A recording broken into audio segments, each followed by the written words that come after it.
Alright, so if you are into cryptids, then you know about the most notorious one of all, and I'm talking about Bigfoot. I have been fascinated with the story and the idea of Bigfoot for as long as I could remember. I know this might sound odd to a lot of you, especially if you're not quite sure if you believe in cryptids or not. A lot of people think this is probably just make-believe. People are just seeing things, they're making things up. But from whenever I was a young child, I always had this very big belief that Bigfoot, above all of the other cryptids, could very much be a real possibility. I remember this one time when I was in grade 5 or 6, we had to do a public speaking assignment and we had to talk about a topic for about 5 minutes. And I instinctively chose to do it on Bigfoot while the rest of the kids in the class laughed.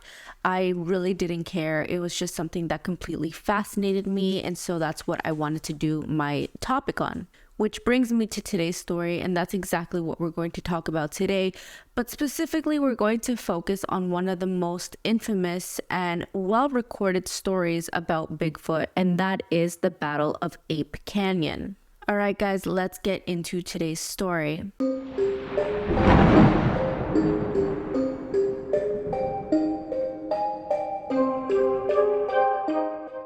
Now quickly before we get into the video, hi, my name is Ashley and I like to talk about crime, creepy, and unbelievable stories. So if that's your thing, don't forget to comment, like, subscribe. It really does help me grow here on YouTube. I appreciate all of your support. Everything really does help. And if you guys want more short story format, check out my TikTok. I post on there on a daily basis. The link is in my description box below. Alright, so let's get into the story of the Battle of Ape Canyon. Now, before I go into that story, let's just give you guys a little bit of a breakdown on the history of Bigfoot if you're not exactly familiar on what it is. So for hundreds and hundreds of years, humans across North America and even in parts of Russia and Siberia have been reporting sightings of this mythical creature and interactions with it as well. Bigfoot is known as a mythical creature that has captured the imagination of many people across the world. It's often described as a large bipedal ape-like creature that inhabits the forests and mountains of North America. The creature is said to stand between 7 to 10 feet tall and weigh upwards of 500 pounds. Its body is covered in dark brown or black hair, and it has a distinctive conical head shape with a prominent brow ridge. Despite numerous reported sightings and alleged footprints, there is no conclusive scientific evidence to 100% support the existence of Bigfoot. But believers will tell you otherwise. Cryptozoologists who study unknown animals and creatures continue to investigate reports of Bigfoot sightings and conduct expeditions in the hope of finding evidence of its existence. Some believers of Bigfoot suggest that the creature is a relic population of Gigantopithecus, an extinct ape-like species that lived in Asia and that managed to cross into North America via the Bering Land Bridge during the Pleistocene epoch. Others believe that Bigfoot could possibly be a prehistoric version of humans that has somehow managed to evade society and even evolution for that matter. However, many scientists are quite skeptical of the existence of Bigfoot, and rightfully so. I have to give it to them. There's not a whole lot out there aside from first-hand encounters, some blurry pictures, and, just sightings across the world that aren't always reliable. Skeptics also argue that the lack of physical evidence, such as bones or DNA, makes it unlikely that Bigfoot is actually a real animal. But it hasn't prevented the thousands of sightings and interactions people across North America have had with this strange creature.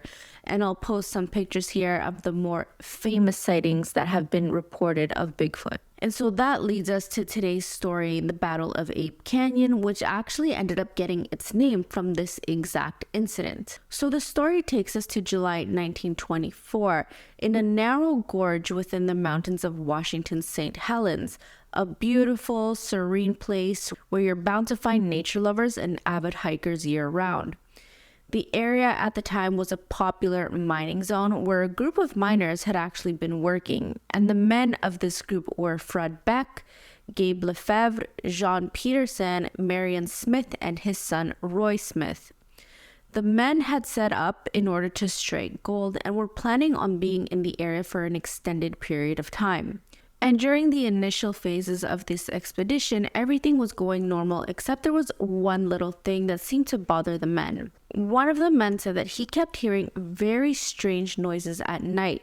To him, it sounded like whistles that were coming from a row of ridges on one side, and then there was a strange response that sounded very similar, except it was coming from the complete opposite side.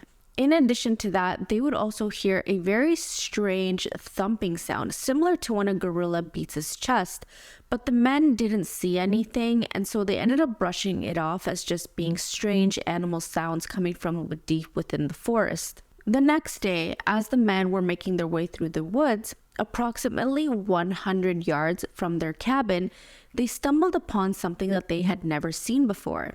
They described these creatures as quote-unquote gorilla men that stood over 7 feet tall, erect like humans, and were covered with long black hair. They also noted that the ears of these creatures were about 4 inches long and stuck up straight, and that whatever these creatures were, they had 4 short toes on each foot. Finally, they also estimated that these creatures weighed about 400 to 500 pounds.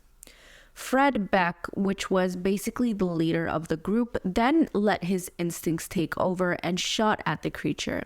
He ended up missing it, but it did scare the creature enough for it to run off into the distance as the men just stood back and watched. This would later prove to be an absolutely huge mistake. The men would then rush back to their cabins, all agreeing that they needed to warn the others. Now, for reference, this cabin of theirs was quite sturdy, and I managed to find a photo of it that claims to be the cabin from that actual event. Although it could be fake, I'll leave that up to you guys, but this is a photo that claims to be that exact cabin. It was made by the men themselves, it was small, and it was located approximately 8 miles from Spirit Lake. When Fred and the rest of the men arrived to the cabin, their story was enough to frighten the rest of the men there, to the point where they all agreed that it would just be safer to leave the following morning at dawn. It was just too risky for the men to leave at that point that day. It was about to get dark, and it was just way too dangerous for them to travel a long distance in pitch black. So as nightfall comes, things start to settle down and everything seemed perfectly fine. It was quiet, they could hear the sounds of nature as the group dozed off to sleep. Suddenly, in the middle of the night, the men awoke to very strange noises, and they quickly realized that something or someone was attacking their cabin. The men peered outside, and to their horror, they realized that huge stones were being thrown at the cabin. At first glance, the men had absolutely no idea who or what was throwing these stones. It was just way too dark for them to make anything out, but they did have an idea in their back of their heads. It took a few minutes, but the men then saw it. It was the same creature they had seen the day before, except now there were 3 of them. The men quickly grabbed their shotguns and began firing into the darkness, which seemed to have worked, but only momentarily, because then the stones just started flying directly at them all over again. The creatures then took it a step further and started approaching the cabin with full force, and essentially started body slamming themselves onto the walls of the cabin. The never-ending pounding on the walls echoed throughout the entire cabin as the men fought for their lives. The stones were all sizes, ranging from smaller stones to quite large ones that most men would not be able to pick up on their own. All the men could do was essentially sit inside the cabin, try to protect themselves as they heard the thuds of the stones slamming against the walls and rolling off of the edges, and some of them actually even made their way down the chimney. Later on, Fred would go on to write a short book about the entire encounter, and in his book, Fred denies that the roof ever broke open and that he was also never knocked unconscious, which is some of the other versions of the story that are roaming around out there. However, as the attack continued, Fred had the idea that maybe if they were to stop shooting when the stones stopped being thrown, it would potentially send the message to whatever these creatures were that the men were not instigating this attack and that they were simply defending themselves when the creatures would throw the stones at them. This resulted in the battle stopping and starting over multiple times throughout the entire night. As the evening progressed, some of these creatures somehow managed to make their way onto the roof of the cabin, and they just kept banging on all walls, on all of the surfaces, including the door. And at one point, Fred recalled that it seemed as though they were trying to roll the cabin onto its side. But according to Fred, they had built this cabin to be extremely sturdy, so thankfully it did not budge. According to Fred, though, the most terrifying part of the whole attack was when one of the creatures managed to squeeze their long, hairy arm through a small gap in the cabin and grabbed hold of an axe. Fortunately, it did end up letting go of the weapon, and Fred was able to grab a hold of it and take it away. The battle then went on up until sunrise, and that's when the men finally gathered the courage to step outside and see the entire mess of the night before. There was absolute silence, but Fred again managed to spot one of these creatures that was standing approximately 80 yards away. It was now near the edge of Ape Canyon. Not wanting to risk another attack, Fred shot at it, and this time it was a direct hit. He and the group of men watched as this one individual creature got hit and then stumbled over the edge of Ape Canyon and then fell to its demise. The men then gathered what they could, not bothering to pack a majority of their equipment, and a lot of this was quite expensive equipment, but to them, their lives were much more valuable than a bunch of stuff. Once the men reached town, their story spread like absolute wildfire, with dozens of publications sharing their unbelievable story. It was from all the hype of all of these events that had just happened that the media ended up dubbing the location of this event as the Battle of Ape Canyon. Citizens across multiple towns also heard about what was going on, and so they all gathered for the purpose of hunting down these creatures themselves, which was actually later given the name the Great Ape Hunt of 1924. With so much attention being put on what had just happened, it was becoming really hard to ignore. And so with that, the U.S. Forest Service decided to launch an investigation. There were two rangers that led the investigation, J.H. Huffman and William Welch. Both of them, along with Fred Beck, ventured back into the woods where it all supposedly happened. It was said that Fred even took them back to the cliffside where the mysterious creature had fallen over. Huffman and Welch both descended the canyon as far as they could, but when they came back, they said there was absolutely no evidence of any creature or anything for that fact at the bottom of that edge. When Fred then brought the two rangers back to the cabin, he then pointed out all of the stones surrounding the house. According to the Oregonian who reported the story, both of the rangers were said to have been extremely skeptical of the entire scenario. They believed that the miners had actually just placed the stones there themselves. But there was one piece of evidence that couldn't necessarily be explained away so easily: the 14-inch footprints that were found surrounding the cabin. Imprints of these were taken and they were later compared to the average man's foot, and they were drastically larger. However, again, the rangers remained extremely skeptical, and Huffman even attempted to recreate the prints in the ground using his knuckles, claiming that this whole thing was just a hoax. But that leads me to the next question as to whether or not this was actually a hoax or not. In Fred's book, he goes on to claim that what happened to him and his pals was 100% real, and he even believes that what happened that day was some sort of spiritual phenomenon. He goes into his backstory a little bit in his book, and he explains that from a very young age, he experienced what he thought were psychic abilities, specifically clairvoyance. For those of you who don't know, clairvoyance is defined as the ability to gain information about an object, person, place, or event through extrasensory perception. Basically, they can see or sense future and past events. He reveals that it was a psychic vision that he received that led him to discover the gold mine where him and the group of men were working on. And this happened in 1922. As they were searching for a location to dig, a spiritual being that he described as being a large Native American dressed in buckskin appeared to him and said the following: "We are all the Great Spirit if we listen when the Great Spirit talks." It then went on to tell Fred to follow the white arrows that would appear in the sky and that these arrows would lead him to the right place. And so reluctantly, but also curiously, him and his 4 men followed these arrows for the next 4 days. But it wasn't long until one of the men completely lost patience and essentially lost his temper, which led to him cursing out the spirit and the arrow. Soon after the outburst of anger, the arrow changed direction quite drastically and led them to a different location, which would become known as Ape Canyon. Once they reached the final location, the spirit of the Native American appeared to the men one more time, and it gave them a disappointing message. He said that because they had cursed the spirit, that they would be shown where the gold was, however, they would never be able to dig it up.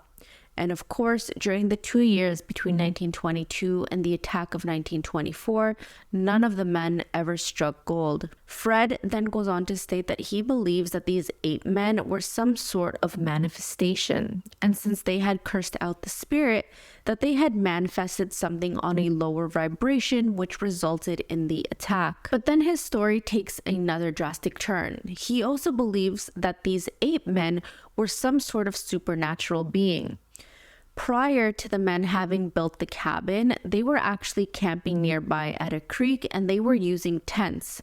Now, at this local creek, they would use the water to bathe themselves, they would wash all of their equipment, and one morning in particular, when the men were by the water, they noticed that there were 2 very large footprints in the mud. They said that the footprints were much larger than their own feet and that they were also 4 inches deep. But the problem with these 2 footprints that really sent chills down all of these men's spines were that the footprints were just 2 footprints alone. There were no footprints leading up to the prints, and there were no footprints leading away from the prints. Essentially, almost like something had either been placed there, dropped from the sky, and then was picked up. But whatever happened, it just absolutely made no sense as to how these footprints got there. In his book, Fred alludes to these footprints and these 8 beings being some sort of UFO creature or even possibly an interdimensional being. Which, if you know a few things about Bigfoot theories, then you know there are groups of people out there that do believe that Bigfoot isn't an ape man or some sort of prehistoric human, but in fact an alien from some planet way out there. But then came a very shocking surprise. In 1950, an article from the Seattle Times revealed a supposed confession that explained the entire thing that happened in 1924. The confession came from former members of the YMCA troop who were nearby at Camp Meehan. It was they who claimed responsibility for the attack that night as a prank. They went on to say how they had been throwing stones and rocks all night and making all sorts of scary noises in order to scare the miners. But because the miners were allegedly so intoxicated, they had absolutely no idea what was going on and didn't realize that these 8 men were just a bunch of kids. However, in his book, Fred goes on to deny this and stuck to his story up until the very end of his life. But believe it or not, the strange activity does not end there. In 1950, a man named Jim Carter disappeared under very mysterious circumstances from Ape Canyon. Ever since his disappearance, many people have linked his vanishing to the ape man / Bigfoot. So it was May 1950 when Jim Carter and 20 other people were skiing on Mount St. Helens. Jim was 32 years old at the time, and he was also known as a very experienced skier and mountaineer. As the group of skiers were at the top near a landmark known as Dog's Head, Jim had offered to take a picture of everyone, but to do so, he wanted to ski a little bit further down so he can get a wide shot of everyone and the mountain in the background. Jim skis down, he takes the photo, but then something very odd happened. Jim took off, and he was going faster than anyone should have been going in that area. It was reported that he even managed to jump over several large crevices down the hill, almost as if he were being chased by something. That was the last time Jim was ever seen as he skied away. When the rest of the members reached the bottom of the hill, there was absolutely no sign of Jim anywhere. Of course, an extensive search was carried out for Jim, but all anyone was ever able to find was his film box where Jim was last seen taking the photo. Rescuers followed his ski tracks and were extremely shocked to discover that Jim had somehow managed to ski down the very steep walls of the canyon before he disappeared into the forest. Approximately 2 weeks later, the search for Jim was finally called off with no trace of him ever being found. It was also later reported in the newspapers that Jim also happened to be diabetic and only had enough medicine on him for that one day, which led many people to believe that he might have been spooked or something happened where he was forced to ski down the hill. But because he went into the forested area, he likely just got lost and passed away due to not having his diabetic medicine. However, those who believe in Bigfoot and the attack of Ape Canyon will tell you that the mountain devils got to him first. So let me know what you guys think. Was the Battle of Ape Canyon real? Was it a hoax? And are the two events related to each other? Let me know what you guys think in the comments down below. And if you guys enjoy this video, don't forget to comment, like, subscribe. It all really does help. Thanks so much for joining me, guys, and I will see you in the next video.